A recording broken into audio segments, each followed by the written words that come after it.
Baik teman-teman, saya akan melanjutkan materi yang tadi Ibu sudah presentasikan pada saat kita vCall.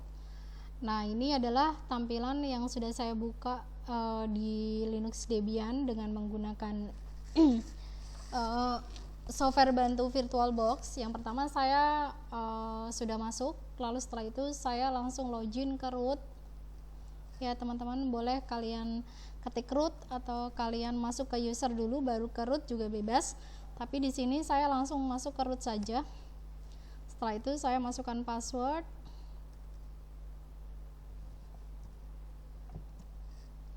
Nah, setelah saya masuk ke password, maaf.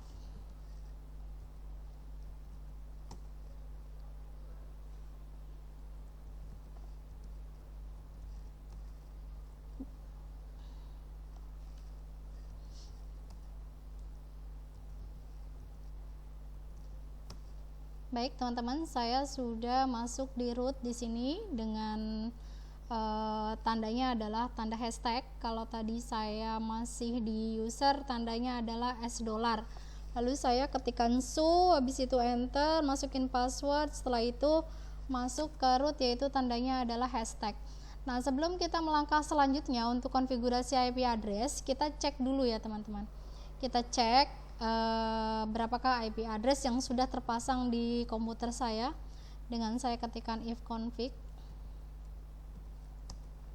Nah, IP address yang saya miliki adalah 192.168.3.15. Ini adalah yang tadi sudah kita praktekkan bersama-sama pada saat kita vCall tadi IP-nya. Nah, kita cek apakah benar IP yang kita buat tadi adalah 192.168.3.15. Baik, sekarang kita masuk di konfigurasinya, yaitu saya menggunakan editing nano.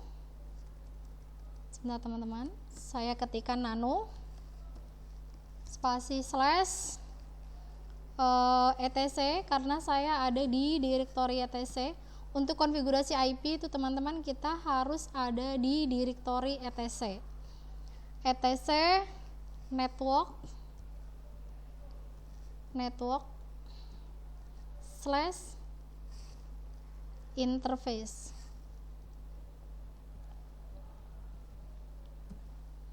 Nah, setelah itu saya enter faces ya teman-teman, tulisannya interfaces, enter. Nah, kita lihat, perhatikan di sini. Kalau kita sudah masuk di file etc network interface, berarti ini konfigurasinya sudah benar. Kita berada di directory etc network interface.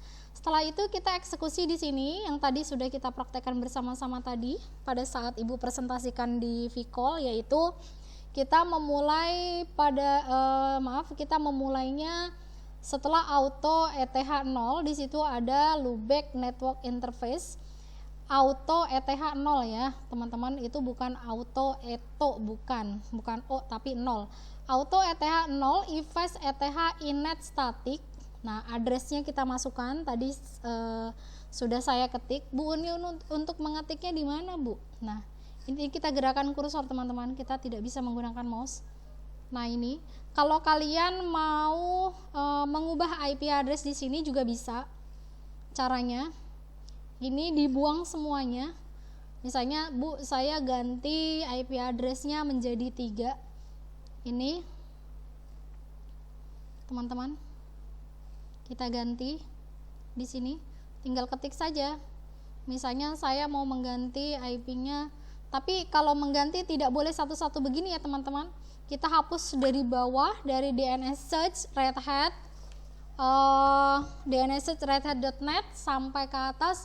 IP address itu harus kita rubah semuanya, kita hapus, tinggalkan hanya ifas ETH 0 init static. Setelah itu konfigurasikan semuanya dari address, netmask, network, broadcast, gateway, DNS name server, DNS search, semuanya harus dirubah. Setelah itu kita ulang, setelah diulang lalu restart kembali PC kita.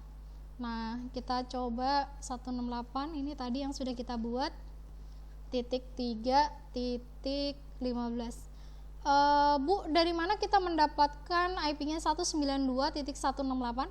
ini kita menggunakan jaringan ini teman-teman di lab kita, yaitu kita menggunakan segmen 192.168.3.15 itu adalah kita buat supaya tidak tabrakan dengan server router yang ada di jaringan ISP kita. Jadi saya buat ini adalah contoh 15. Kalian bisa menggunakan segmen bebas, misalnya kalian menggunakan 192.168.3.17 boleh, titik 20 boleh, silakan ya, tidak masalah. Setelah itu net masknya, kalau kita menggunakan net masknya ini, kalau kita menggunakan Windows maka dia secara otomatis akan merubah secara sendirinya. Tapi pada saat kita konfigurasi di Linux 255 ini, kita harus ketikkan sendiri teman-teman.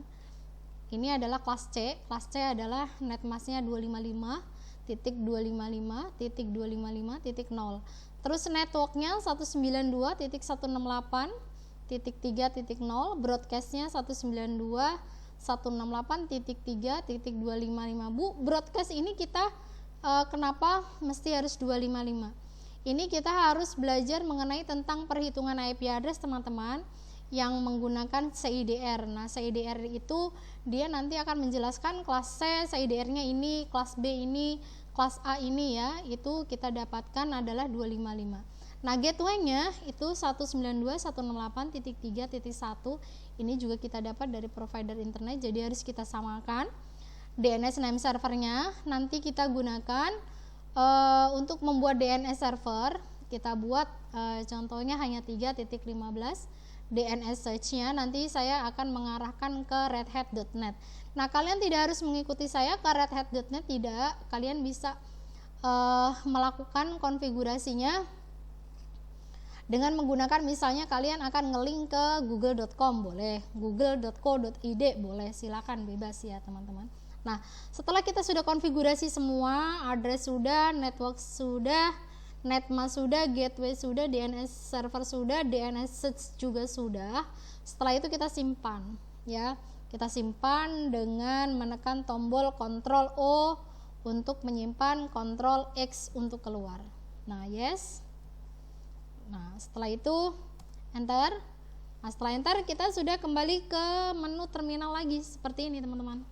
Kalian lihat root at Debian, home Debian, tanda hashtag, ini kita posisinya masih di root. Nah, setelah itu kita coba apakah konfigurasi IP address yang sudah kita konfigurasikan tadi sudah berubah atau belum. Kita coba lagi, ketik ifconfig.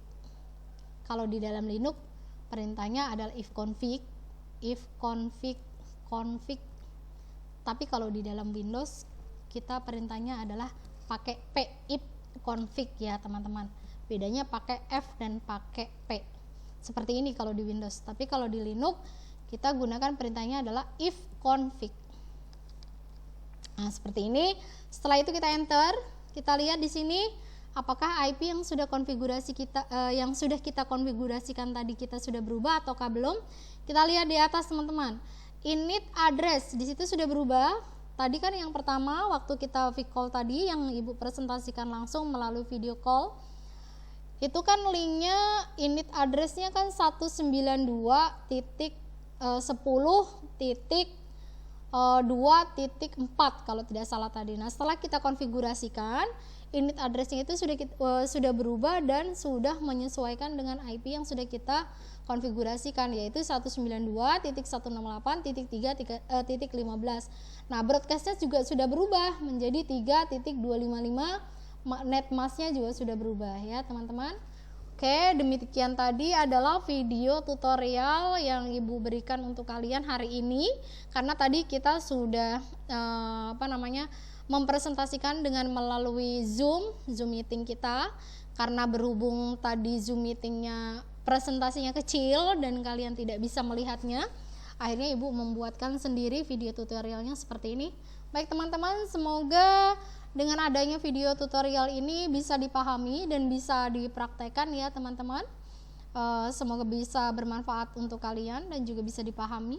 Ibu akhiri sampai di sini. Assalamualaikum warahmatullahi wabarakatuh dan selamat pagi semuanya.